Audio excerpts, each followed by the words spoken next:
Before we get started, I just want to give a huge shout out to Bill Cara for putting together these incredible Navigator reports. Yeah. You can find a ton more of his insights over at billcara.com. You bet. We'll remind you again at the end, so no need to rush for a pen right now. Okay.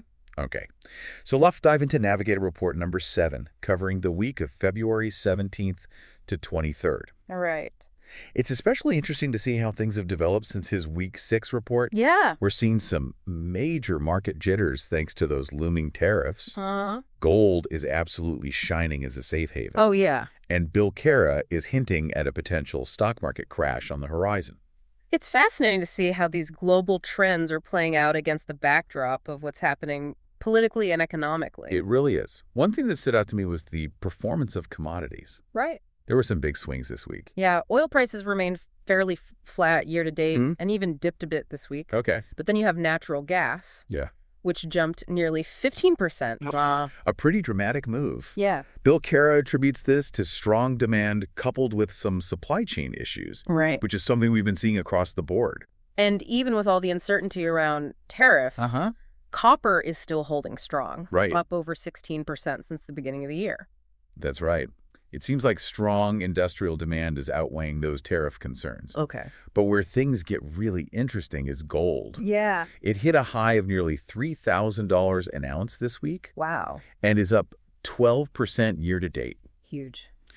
This is definitely a case of investors seeking a safe haven in times of uncertainty. When you look at the performance of global equity indexes, Right. it's a bit of a mixed bag. We're seeing indexes down in Australia, Okay. Japan, and Germany. Okay. On the flip side, Yeah. the Hong Kong Hang Seng Index just keeps climbing. Really? It gained another 3.5% this week on top of a 7% gain last week. Wow. Out of the 20 markets Bill Cara tracks. Hong Kong is the clear winner across all time frames, 1 month year to date. And even looking back over the past year, What about some of the other markets? well, India's BSE Sensex index is looking technically weak right now. Okay. And while Brazil's Bovespa index saw a 2% gain this week, its performance for the year has been pretty middle of the road. Okay, let's shift our focus to the U.S. large cap scene. Okay. What are we seeing there? Here in the U.S., it seems like the NASDAQ is lagging behind a bit. Okay. But other major indexes are showing strength. The S&P 500 edged up slightly, Okay. but the Dow took a bit of a hit. Uh-oh. Its biggest drop in 4 months. Why is that? Bill Cara attributes that dip to United Health, UNH, Okay. which dropped almost 11%. Wow. Investors seem to be spooked by those ongoing Department of Justice investigations. Let's talk about some of the broader economic and geopolitical factors at play here. Okay. Inflation is a big one. Sure. It jumped this week, and consumer expectations are up to 4.3%. Those tariff fears, combined with the 10-year yield nearing 5%, are definitely adding fuel to the inflationary fire. Okay. Analysts seem to think this is a short-term spike, but that's a big if. Yeah. Bill Cara points out that a sustained stock market crash could actually have the opposite effect, Oh, wow. pushing us toward deflation, similar to what happened back in 2008. It makes you wonder, how is the Fed planning to react to all of this? For now, they're holding steady on interest rates. Okay. But there's definitely talk of rate cuts coming in mid-2025. Of course, that all depends on what happens with inflation. Yeah. If it keeps climbing, those rate cuts might be put on hold. Right. Bill Cara doesn't expect any movement from the Fed until mid-2025. Unless, of course, we see a market crash. And then there are those tariffs, which Right. seem to be on everyone's mind. Yeah. What's the latest on that front? Things are getting pretty tense between the U.S. and Canada. Remember, there's a March 4th deadline for steel and aluminum tariffs unless those exemptions are put back in place. Right. And while broader tariffs are on hold for now, they haven't been fully canceled. Right. So the threat is definitely still looming. Yeah. And Canada isn't backing down. They're taking action, both diplomatically and economically, to counter those It tariffs. sounds like a recipe for disaster. Yeah, Not only economically, Right. but also politically. absolutely. What does Bill Cara have to say about investing in such a volatile climate? Bill Cara is urging investors to tread carefully. Okay. He's warning that we could be in the very late stages of a bull market. Hmm. A sobering thought for sure. Yeah. He's suggesting that investors take a hard look at their portfolios Okay. and seriously consider selling anything they're not comfortable holding on to. Wow. In fact, he mentions that he's in wait mode himself. Really? He's even on the verge of issuing a new market crash warning. Okay, so Bill Cara is definitely waving a red flag here. Yeah. This seems like a big shift from the more optimistic tone of his Week 6 report. You're absolutely right. Both reports highlight the potential for a market downturn and emphasize cautious investing. Mm-hmm. But the overall tone has definitely shifted. Yeah. It's interesting to see how the tariff situation, Right. which seemed closer to a resolution in Week 6, Yeah. has escalated into a much more contentious battle. And we're seeing this reflected in market performance. Yep. With sectors like gold continuing to gain strength and areas like consumer discretionary remaining weak. One thing that was brand new in this Navigator report is a section dedicated entirely to tariffs. That was really helpful. Yeah. I think a lot of people, myself included, don't really understand what tariffs are, Right. how they work, and why they're such a big deal. That's a great point, and a good place to wrap up Part 1. Join us after the break for Part 2, where we'll dig into the impact of tariffs and explore Bill Cara's insights in more detail. That's good. Welcome back. Before the break, we were talking about the new tariff section in Bill Cara's Navigator report. This report actually provides a really good explanation of what tariffs are and why they matter. It's a bit of a history lesson, too, which I found interesting. It is tariffs, which are essentially taxes on imported or exported goods, have been around for centuries. In ancient times, they were a major source of revenue for governments. Even the Greeks and Romans used them. Things started to shift towards free trade in the 18th century, but as we're seeing now, tariffs are definitely making a comeback. And it's not just history repeating itself. There's a new layer of complexity with the rise of globalization and intricate supply chains. What really struck me was Bill Cara's point about the ripple effect tariffs can create, impacting not just costs, but even political relationships. Absolutely. The current standoff between the U.S. and Canada is a prime example. Those tariffs are already impacting businesses and consumers, and the threat of a full-blown trade war adds a whole other layer of uncertainty to the mix. And that uncertainty is reflected in the market jitters we're seeing. I'm curious, what does Bill Cara have to say about navigating this landscape? Is he offering any specific advice beyond proceeding with caution? He is. This is where Bill Cara's philosophy of out-of-Fox Wall Street comes in. He's urging investors to think for themselves, to break free from the Wall Street echo chamber, and to stop relying on those humongous banks and brokers to tell them what to do. So it's about taking ownership and educating yourself. Exactly. He's not just handing out stock tips. He's empowering investors to develop their own strategies based on sound principles. He's a strong advocate for investor independence. In the report, he does highlight a few strategies he's using, like the Cara 100. Can you tell us a bit more about that? The Cara 100 is a curated list of 100 high-quality companies that Bill Cara believes have strong, long-term growth potential. He looks for companies with solid fundamentals like revenue growth, profitability, and strong financials. He's not chasing the latest fads. He's looking for companies that are built to last. It's also a really helpful framework for anyone trying to evaluate companies on their own. It's like a peek inside the mind of a seasoned investor. He also talks about dollar cost averaging, or DCA. I think a lot of people have heard this term, but might not fully understand what it means or how it works. DCA is a simple yet powerful strategy. You invest a fixed amount of money in an asset at regular intervals, regardless of the price. It's essentially a way to average out your cost per share over time and avoid making emotional decisions based on those short-term market swings.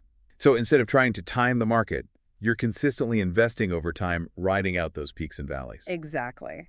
Of course, no strategy is perfect, and Bill Cara acknowledges that with DCA, you might miss out on some gains if the market is consistently trending upward. It's all about finding the right balance between risk and potential reward. Bill Cara definitely provides a lot to think about. Now let's get back to the report. Bill Cara delves into specific market data, including a breakdown of bond performance and key economic indicators. Where should we start? Let's look at what Bill Cara is seeing in the bond market.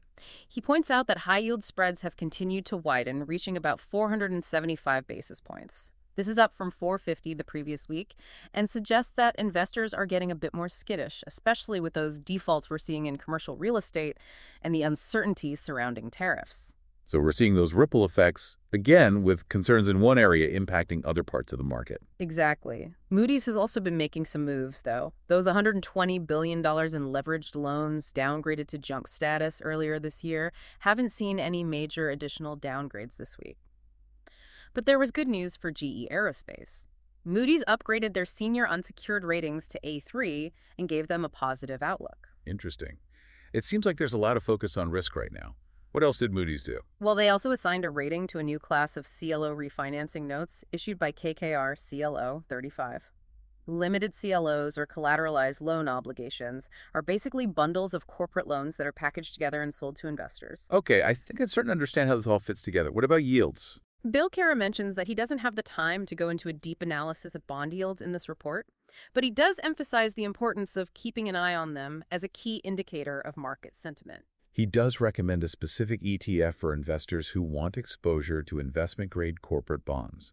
The iShares iBox LBox Investment Grade Corporate Bond ETF, ticker symbol LQD. And to add to that, ETFDB, a website that specializes in ETF research, calls LQD a very useful tool for long-term investors. They suggest it could even be a core component of a buy and hold strategy, especially for investors building a diversified bond portfolio. So if you're looking for a relatively low-risk way to get into bonds, LQD might be worth considering. Speaking of risk, what does Bill Cara have to say about the current economic climate and how that translates to capital market prices? He emphasizes that understanding economic reports and how they impact capital market prices is absolutely essential. He compares these reports to vital signs, giving us a glimpse into the health of different economic sectors and helping us predict future trends. That makes sense.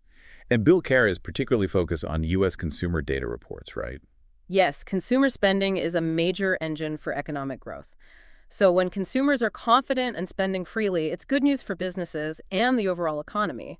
But if that confidence falters, it can have a ripple effect throughout the entire system. That's a lot riding on the consumer. It really is. That's why Bill Cara closely watches reports like the Consumer Confidence Index. He's also looking at reports on GDP, housing starts, existing home sales, and a whole range of other indicators to see how consumers are feeling and how that translates into economic activity. It's like a giant puzzle, and Bill Cara is helping us piece it all together. He mentions the daily economics calendar on investing.com as a valuable resource for staying on top of these reports. Investing.com highlights those key events and provides links to all the latest data, so it's a great place to start. But Bill Cara doesn't just rely on government reports. He also looks at independent analyses, like the commentary from Rick Davis at the Consumer Metrics Institute. Why is Rick Davis's perspective so valuable? He's been doing incredible work in this area for years, and his insights provide a really valuable counterpoint to those official government numbers. He's offering a different lens through which to view the data. While his website is free to use, members can subscribe to premium reports for an even deeper dive into consumer market trends. It always helps to have multiple perspectives. Speaking of multiple perspectives, let's see what Bill Cara has to say about the global equity market. It's been another volatile week with some markets down and others up. As we discussed earlier, Australia, Japan, and Germany saw their markets dip. But Hong Kong continues to be the outlier, defying gravity with another impressive gain this week. The Hang Seng Index soared another 3.5%, making it the strongest performer out of the 20 international markets Bill Cara tracks. It really is remarkable. On the other side of the spectrum, India's BSE Sensex Index is looking pretty weak. Yes, it is. And Brazil's Bovespa Index, while up 2% this week, has seen pretty average performance so far this year. Okay, so the takeaway here is that volatility is the name of the game, and it's important to stay informed and be prepared for anything. Now let's talk about how Bill Cara uses technical analysis to evaluate markets. This is where things get a bit more in-depth. He talks about using indicators like the RSI, or Relative Strength Index, and the MACD, or Moving Average Convergence Divergence. I know those are popular indicators, but can you give us a quick refresher on how they work? The RSI measures the speed and change of price movements to help determine whether an asset is overbought or oversold. It's essentially a momentum indicator that can help signal potential turning points. So it's like a gauge for market sentiment. Exactly. And then you have the MCD, which is a trend-following indicator. It uses two moving averages to highlight shifts in momentum and potential buy and sell signals. Bill Cara uses both investing.com and stock charts for his technical analysis. Yes, he does. And he points out that while the two platforms use slightly different calculations for the RSI, the results are usually very similar. So you're getting a pretty consistent picture. But he also stresses that these indicators are just that, indicators. They're not foolproof predictors of future price movements. Absolutely. It's important to remember that technical analysis is a tool, not a crystal ball. Bill Cara also highlights the importance of using multiple indicators together to get a more complete picture of the market. For example, he uses a monthly data chart from stock charts to show the long-term trend using the RSI momentum above the 70 line as a cautionary signal. So when the RSI crosses above 70, that's a sign to be wary. Yes, it's like a yellow flag telling you to proceed with caution. Then he'll switch to the MACD to look for a trend reversal, which could be a sell signal. Okay, so you've got the warning from the RSI, and then you're looking for confirmation from the MACD. It's Yeah. a two-step process. Exactly. And it underscores Bill Cara's overall message of being strategic disciplined and not getting swept away by the market's emotions. Speaking of emotions, this is where his emphasis on independent thinking really comes in. He urges investors to develop their own strategies and not blindly follow the herd or the advice of those big banks. I love that. It's so easy to get caught up in the hype and make emotional decisions, especially when everyone around you seems to be doing the same thing. It is, and Bill Cara stresses that investors should approach the market with the same critical thinking as legends like Warren Buffett and Peter Lynch. He's not saying it's easy, but it's definitely possible with time and effort. It's about learning to think for yourself and making informed decisions. Right. And he cautions against blindly following the advice of those big banks and brokerage firms because at the end of the day, their interests aren't always aligned with yours. He even shares that great story about his yachts, Dream Merchant, and Time and Space to illustrate this point. Yes, his first yacht, Dream Merchant, reflected his time working within the system, while his next yacht, Time and Space, symbolizes the freedom he gained by breaking free from Wall Street and charting his own course. It's a powerful reminder that we all have the ability to define our own path. It's not about getting rich quick. It's about achieving financial independence and living life on your own terms. Couldn't have said it better myself. Okay, let's get back to some specific data points from the report. Bill Cara spends a good amount of time analyzing the S&P 1500 index. Right. And for those who might need a refresher, the S&P 1500 is a broad market index that encompasses large, mid, and small cap stocks. Essentially the S&P 500, 400, and 600 combined. It gives us a comprehensive look at the overall health of the U.S. stock market. He provides a whole list of specific S&P 1500 indexes to watch. He does things like the S&P Composite 1500 Index, the S&P 1500 Advanced Decline Percent, and several others that track the percentage of stocks trading above their moving averages. Those are all valuable metrics for assessing overall market trends. He also mentions the SPDR portfolio, S&P 1500 Composite Stock Market ETF, ticker symbol SPTM. SPTM is an ETF that tracks the performance of the S&P 1500 index. So if you're looking for a simple way to invest in the broad U.S. market, SPTM is one option. But it's important to do your research and understand the risks involved. Speaking of risk, Bill Cara's analysis of the S&P 1500 Advanced Decline Percent reveals something interesting. He compares it to the NYSE index using hourly data and finds that while the market has been rising, fewer stocks are participating in that rally. Yes, he calls this narrowing market breadth. And it's something to keep in mind. Even when the major indexes are hitting new highs, it's crucial to look beyond the headlines and see what's really driving those gains. This ties back to his emphasis on independent thinking and not just blindly following the crowd. It's about looking at the whole picture, not just a single data point. So what does Bill Cara have to say about the NASDAQ? The Nasdaq is often seen as a proxy for the technology sector, and tech stocks have been on a bit of a roller coaster ride lately. We've seen some big winners and some big losers. Like Airbnb and DraftKings, which both saw their share prices surge after strong earnings reports. Right. And then there's Trade Desk, which took a tumble after missing revenue estimates. HubSpot seems to be doing well, though their share price is up after exceeding earnings expectations and setting some ambitious goals for AI integration. It's a mixed bag, but it seems like AI is becoming a major focus for many tech companies. I'm curious to see how that plays out. What's Bill Cara's overall take on the NASDAQ? He's been doing a deep dive into both daily and hourly data charts. He points out that the NASDAQ has actually been underperforming the NYSE Composite Index since last July. So despite those big winners, tech stocks as a whole are lagging behind the broader market. That's right. It's definitely something to keep in mind if you're considering investing in the tech sector. Now, let's shift our focus to what is probably the most widely followed stock market index in the world, the Dow Jones Industrial Average. The Dow is a price-weighted index that tracks the performance of 30 large U.S. companies. It's a snapshot of those iconic blue-chip companies that have been around for a while. Right. Bill Cara provides a really comprehensive overview of the Dow 30 in his report. including links to essential information on each company charts, technical analysis. It's a wealth of information. He does highlight that the Dow took its biggest hit this week in about 4 months, attributing that drop to United Health's, UNH, nearly 11% decline. It seems investors are concerned about those ongoing Department of Justice investigations. It's a reminder that regulatory scrutiny can definitely have a negative impact on stock prices. And looking at the Dow 30-point and figure chart, Bill Cara points out that the index is struggling to break through a double top, which could signal that it's running out of steam. Okay, so that's definitely something to watch closely. Yeah. Now let's talk about the Dow Jones Transportation Average, or DJTA. The DJTA tracks the performance of companies involved in the movement of goods and people. It includes everything from airlines and trucking companies to railroads and shipping companies. It's a key barometer for overall economic activity. And it's an important part of what's known as Dow theory, right? Yes.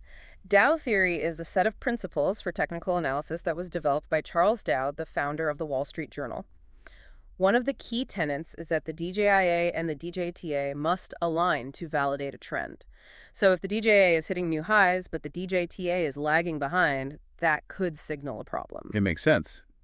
If companies are producing goods, but those goods aren't being shipped, it suggests a weakness in the overall economy. Bill Cara is a big believer in Dow theory. He is. He provides a detailed breakdown of the DJTA in the report, including a list of the 20 companies included in the index, plus links to their stock valuations, financial strength ownership, and overall performance. He really covers all the bases. He does, and he talks about how the DJTA has been impacted by events like the inverted yield curve we saw in 2022, which signaled a potential recession. Yeah. He also touches on those persistent global supply chain issues that have been causing problems for so long. It seems like supply chain disruptions are the gift that keeps on giving. It does feel that way sometimes. But Bill Cara also acknowledges the positive potential of emerging technologies in the transportation industry.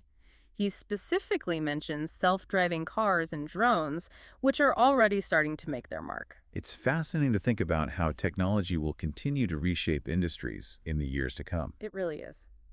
Now let's shift gears again and talk about Bill Cara's approach to generating those buy, sell, and hold ratings that he includes in the Navigator report. This is one of my favorite parts of the report.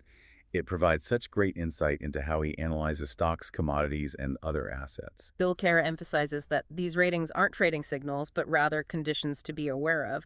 He explains that the first time a rating changes, that shift could be considered a signal. But after that, it's more of a reflection of the market environment and its potential for change. So context is key. It's not just about reacting to a single rating, it's about understanding the bigger picture. Exactly. He uses the example of a bear market, which is classified as a 20% or more price decline from a recent high.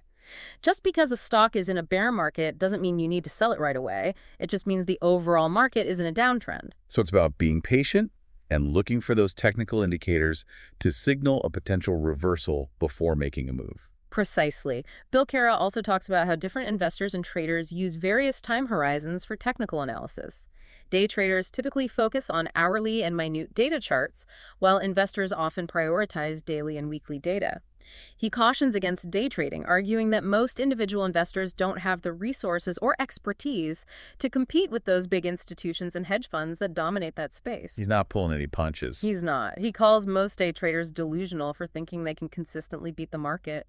It's blunt, but I appreciate his honesty. He's not sugarcoating the realities of the market. He's trying to save people from making costly mistakes. Which I think is commendable. Okay, let's talk about another tool Bill Cara uses to analyze market trends, sector-specific ETFs. Right. He provides an overview of the 11 U.S. sector ETFs and notes that 6 of them actually ended this week as losers. This suggests that the market is starting to get tired. That's not a great sign. Which sector was the biggest loser? The biggest loser this week was consumer discretionary, while energy was the biggest winner. Interesting. It's almost like a microcosm of the anxieties and opportunities in the broader market. Yeah. What about year-to-date performance? Well, consumer discretionary is the only sector close to a zero gain so far this year. All the other 10 sector SPDRs have solid 2-month gains. So overall, it's been a good start to the year for most sectors, but there are definitely some warning signs flashing. Bill Cara sees these industry-specific ETFs as valuable tools for understanding those broader economic trends and finding potential investment opportunities. That's right. For example, a decline in the consumer discretionary sector ETF might suggest weakening consumer confidence. On the other hand, if the industrial ETF rallies, that could signal economic expansion. So you're looking at the performance of these ETFs as clues about the health of the overall economy. Exactly. Bill Cara uses this information to help him contextualize the performance of individual stocks. It's about connecting the dots and seeing the bigger picture. Bill Cara also uses industry-specific ETFs for what he calls sentiment and momentum analysis. What exactly does that entail? He's looking for signs of shifting investor sentiment. So high trading volumes or significant price movements in a particular sector ETF can indicate a change in how investors are feeling about that sector. It's another way to gather those clues about what the market is thinking. Fascinating. It's almost like you're getting a glimpse into the collective mind of the market. That's a great way to put it. And Bill Cara believes understanding these trends is crucial for making smart investment decisions. Okay, I'm getting the sense that Bill Cara is all about putting the pieces of the puzzle together. He is. It's not just about looking at a single chart or a single indicator. It's about understanding the broader context and seeing how everything fits together. Let's move on to gold miner stocks. Another area where Bill Cara is seeing some interesting trends. He notes that there's been some recent selling pressure in this sector as the U.S. dollar has strengthened. That's a common dynamic. When the dollar rises, gold tends to fall and vice versa. Bill Cara sees this selling pressure as a short-term phenomenon, though. He still believes in the long-term bull case for gold miners. He does. He sees it as a potential buying opportunity for those long-term investors who believe in the story of gold as a safe haven asset. He uses a chart of the VanEck Vectors Gold Miners ETF, ticker symbol GDX, to illustrate this point. Right, and that chart reveals something interesting. The RSI momentum indicator suggests that gold miners are oversold, which would typically be a bullish signal. However, the MACD trend indicator is still bearish. So mixed signals, but Bill Cara seems to think the scales are tipping towards the buy side. He's calling it an accumulation alert, suggesting that now might be a good time for patient investors to start buying those dips. Okay, let's move on to the industrial sector. Bill Cara notes some recent losses in this area, particularly among companies like Quanta Services, Lockheed Martin, RTX, and Delta Airlines. It hasn't been a great week for industrials. Quanta Services and Lockheed Martin in particular have taken a pretty big hit over the past month. That's concerning. Any insight into why? Bill Cara doesn't go into detail about the specific reasons for these declines, but he does point out that there hasn't been any major news in the industrial sector this week. So it seems more like a broad-based sell-off, perhaps driven by those overall market jitters we've been discussing. So a case of a rising tide lifts all boats, but the tide's going out right now. Yeah. Is he predicting a continued decline? Not necessarily. He highlights the current narrative, which suggests that earnings growth in the industrial sector should be strong in 2025, particularly in areas like aerospace, defense, airline services, and transportation. So it's possible this is just a blink on the radar, a short-term pullback within a longer-term uptrend. He also looks at the Industrial Select Sector SPDR Fund, ticker symbol XLI. Yes, and that chart shows a recent downtrend, though the XLI remains above its long-term moving averages. This reinforces the idea that it could just be a temporary dip. Bill Cara also tracks a watch list of industrial stocks. What's he seeing there? Unfortunately, many of them have suffered significant losses this week, mirroring the decline we've seen in the XLI. It seems that pain is being felt across the industrial sector. And then there's consumer discretionary. Bill Cara believes this sector is being hit particularly hard by the tariff situation. That makes sense. When there's talk of tariffs and potential trade wars, consumer confidence tends to take a hit. People become more cautious about their spending, especially when it comes to those non-essential items. This is reflected in the recent performance of the Consumer Discretionary Select Sector SPDR Fund, ticker symbol XLY, which has taken a beating lately. That's right. And it's not just the ETF. A lot of the individual stocks in Bill Cara's consumer discretionary watch list are also down sharply. It seems like investors are voting with their feet and moving away from this sector for now. We talked about tech earlier and how it's been a bit of a mixed bag. What's the latest there? The technology sector continues to be volatile, with some companies performing well and others struggling.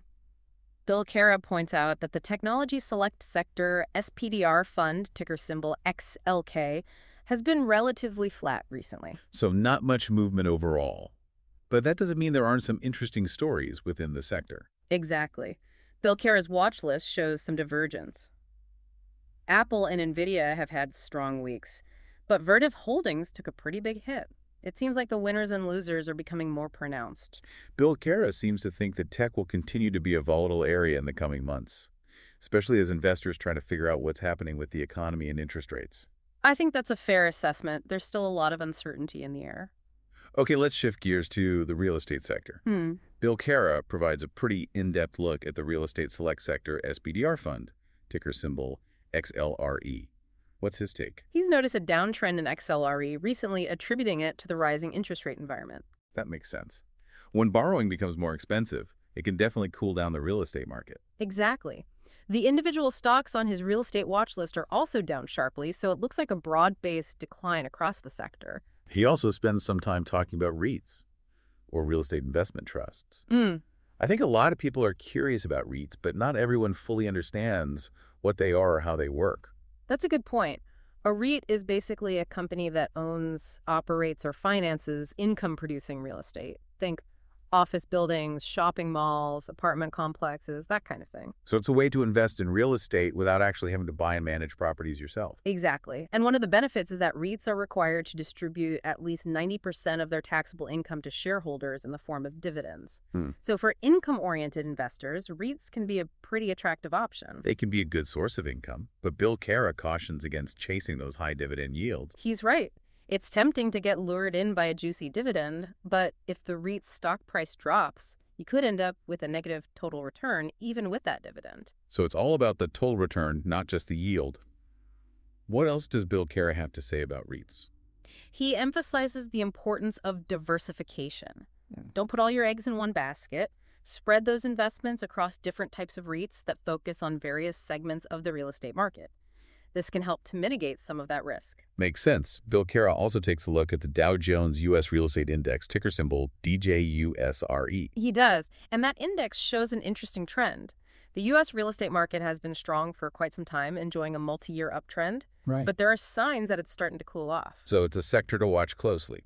Bill Cara provides a helpful list of other real estate indexes and ETFs to track as well, which is a great resource for investors who are interested in this space. He does. He includes global indexes, REIT ETFs, and even an ETF that tracks the performance of mortgage REITs. Okay, let's dive into another area that Bill Cara covers, one that's been getting a lot of attention lately.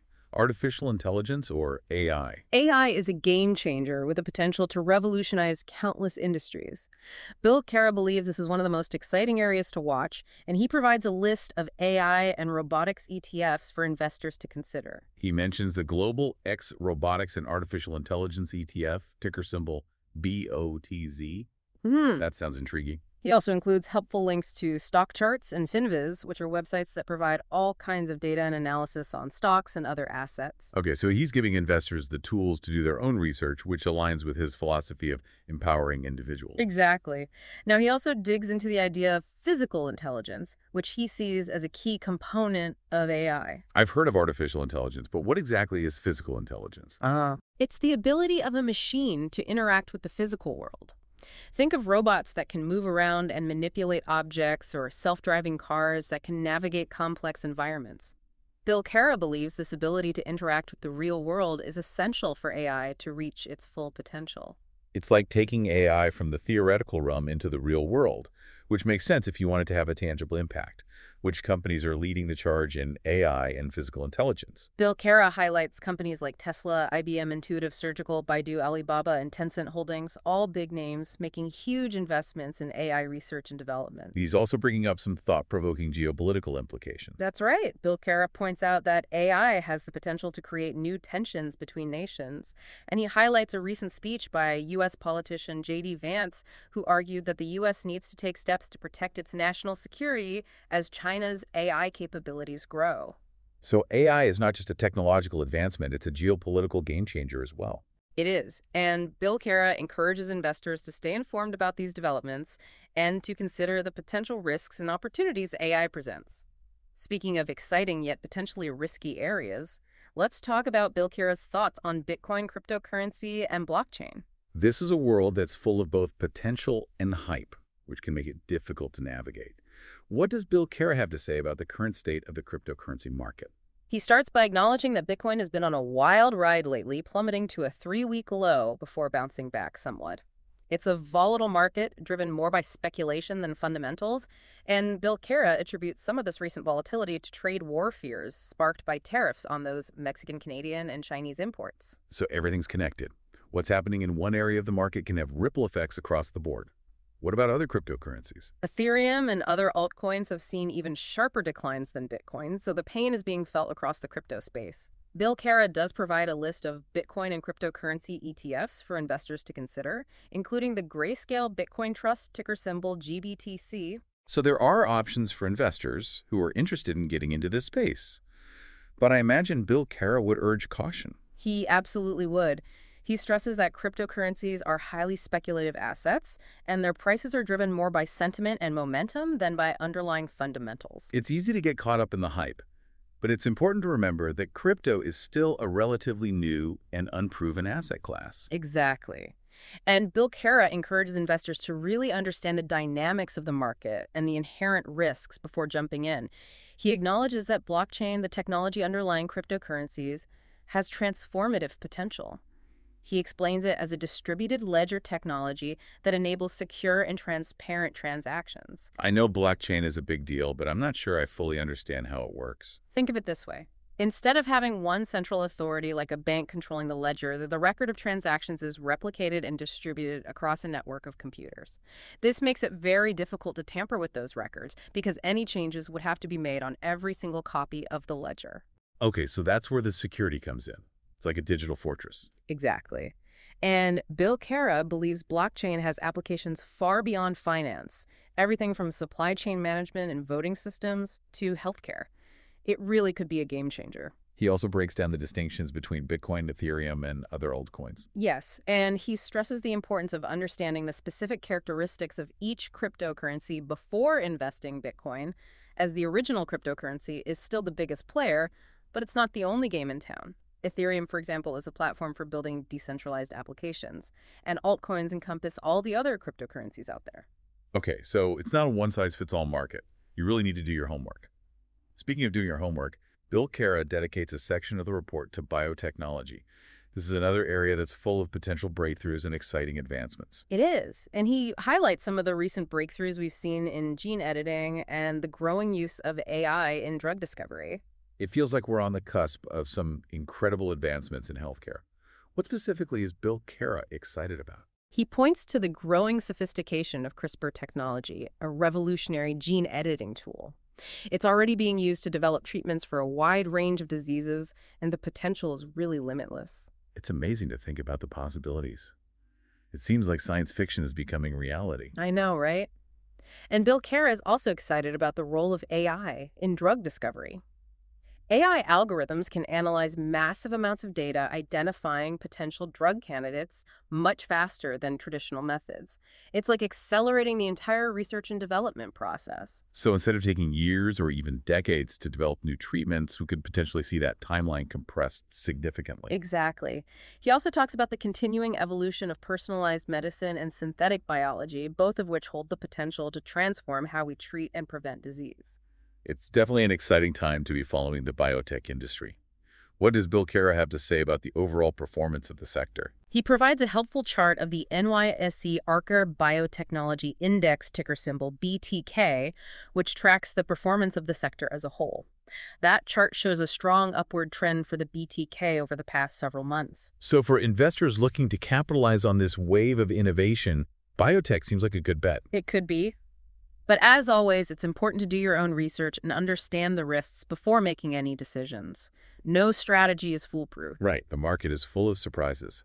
Does Bill Cara highlight any specific companies in the biotech space? He does. He mentions Illumina CRISPR Therapeutics and Axum Therapeutics, all companies pushing the boundaries of biotech innovation. Okay, so we've covered a lot of ground here. From commodities and global markets to bonds, ETFs, and even cutting-edge technologies like AI and biotech. Is there anything else in Bill Cara's report we should touch on? He actually provides a really interesting perspective on the uranium market. He believes it's poised for significant growth driven by the increasing demand for nuclear power. That's interesting. I haven't heard much about uranium lately. It feels like that whole sector has been flying under the radar. It has. But with so many countries focused on reducing their reliance on fossil fuels, nuclear power is gaining momentum as a cleaner alternative, and uranium is the key ingredient in nuclear fuel. So as demand for nuclear power grows, demand for uranium will grow as well. It's basic supply and demand. Exactly. And while uranium prices have been fluctuating recently, the overall trend seems to be pointing upward. That suggests it could be a good time to invest in uranium stocks. What's Bill Cara's take? He highlights three companies in particular: Cameco, NextGen Energy, and Uranium Energy Corp. All three are involved in the exploration, production, and processing of uranium. He even uses his AI assistant to do a detailed comparison of NextGen Energy and Uranium Energy Corp. That's pretty cool. It is. And his AI assistant found that NextGen Energy appears to be in a stronger financial position than Uranium Energy Corp. But he also points out that both companies operate in a volatile market, so things can change quickly. I guess that's the nature of investing. You have to be comfortable with uncertainty.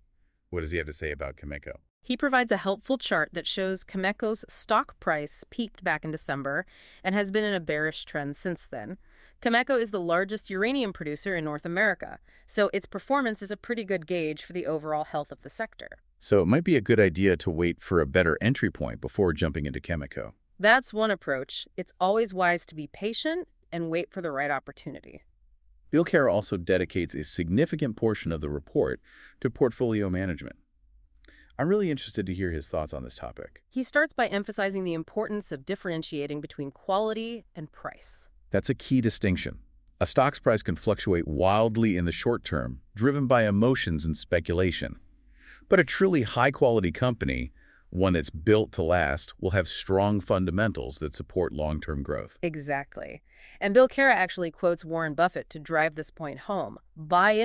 Exactly. And Bill Cara actually quotes Warren Buffett to drive this point home.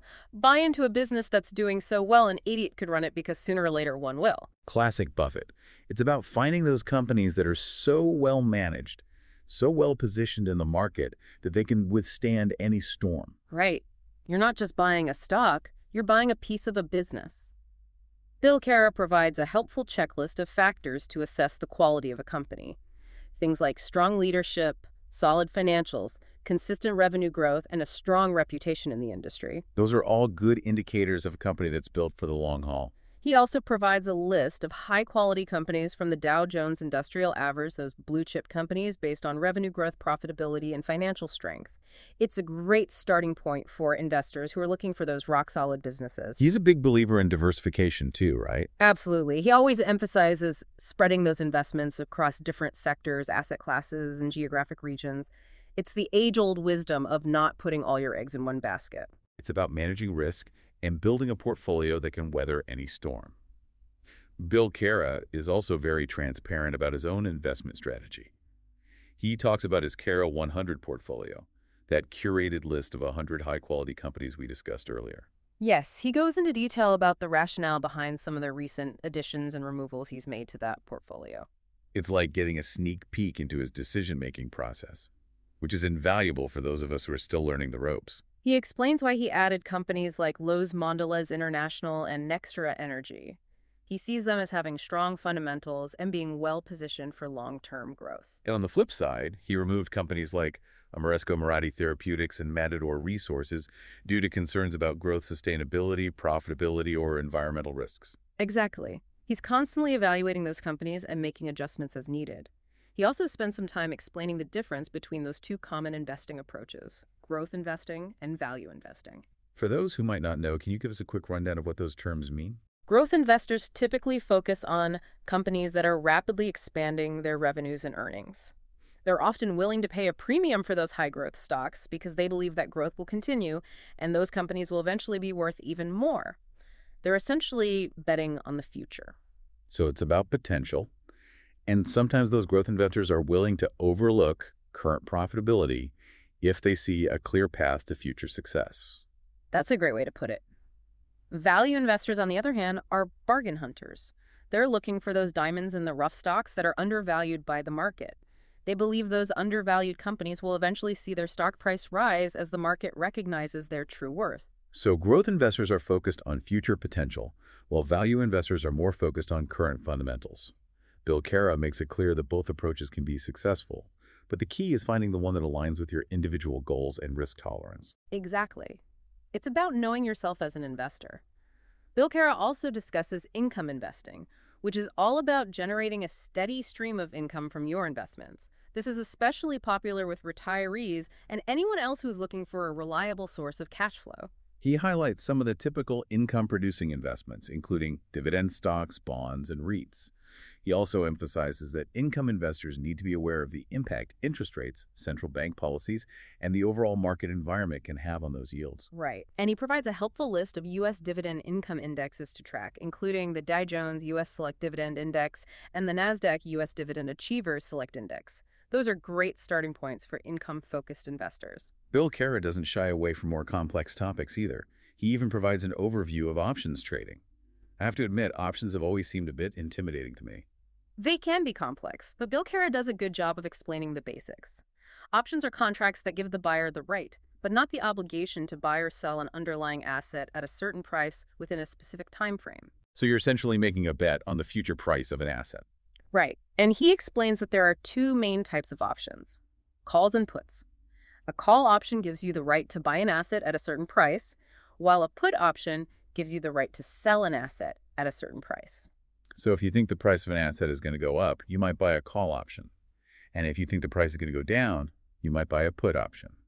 Exactly. It's important to understand, though, that options trading can be a very risky strategy. Bill Cara encourages investors to do their research and really understand the complexities before diving in. He also provides some insight into the current options market, specifically the CBOE options equity put-call ratio, which he sees as a key indicator to watch. Right. That ratio measures the volume of put options relative to the volume of call options. So if the ratio is high, it means that investors are buying more put options than call options, which suggests a bearish sentiment towards the market. He also talks about covered call writing. I'm not familiar with that strategy. What is it? Covered call writing involves selling call options on stock you already own. Essentially, you're betting that stock's price won't rise above a certain level. If you're right, you get to keep the premium from selling those call options. But if you're wrong and the stock price surges, you might have to sell your shares at a lower price than you'd like. So there's potential for income, but also potential for missed opportunity. Exactly. It's a trade-off. And Bill Cara emphasizes that it's crucial to understand the risks before implementing this strategy. Bill Cara also provides a brief overview of those popular investment vehicles, mutual funds, and exchange-traded funds, or ETFs. He explains those key distinctions like open-end versus closed-end funds and load versus no-load funds. But it's worth noting that he's not a huge fan of mutual funds and ETFs. I'm curious, why not? It seems like most financial advisors recommend them for diversification and ease of management. Bill Cara believes they often come with high fees and in many cases underperform the market. So he prefers a more hands-on approach, focusing on individual stocks and bonds. He does. He's definitely an advocate for active management. He doesn't stop there, though. He goes on to provide insights into a wide range of international markets, including Canada, South America, Germany, the Netherlands, Norway, Switzerland, the United Kingdom, India, Australia, and New Zealand, Japan, Singapore, Hong Kong, and even China. It's pretty comprehensive. That's amazing. Yeah, he's really giving investors a global perspective. He is. And he doesn't just throw out random facts. He dives into specific indexes, ETFs, and companies to watch in each market, highlighting the opportunities and the risks. He emphasizes those key economic drivers, political climates, and currency fluctuations, all the things that investors need to consider. It's clear to Bill Cara doesn't just talk the talk, he walks the walk. He's put together an incredibly valuable resource for investors of all levels. I agree. His commitment to investor education and empowerment shines through in everything he does. And I love that he's not afraid to challenge those conventional Wall Street narratives and encourage investors to think for themselves. Absolutely. He's a true champion for individual investors. I want to thank Bill Cara again for his incredible work and remind everyone to visit his website, billcara.com, for more insights and resources. It's a treasure trove of information. Well, that wraps up our deep dive into Bill Cara's Navigator Report number 7. It's always fascinating to get his perspective on the market and to learn from his years of experience. I always learn something new when we do these deep dives. Me too. Before we go, I want to leave our listeners with a question to ponder. With so much uncertainty in the world right now, how are you adapting your investment strategy to navigate these choppy waters and capitalize on the opportunities that inevitably arise? That's a great question to reflect on. Thanks for joining us for this deep dive. It's been a pleasure, and until next time, happy investing.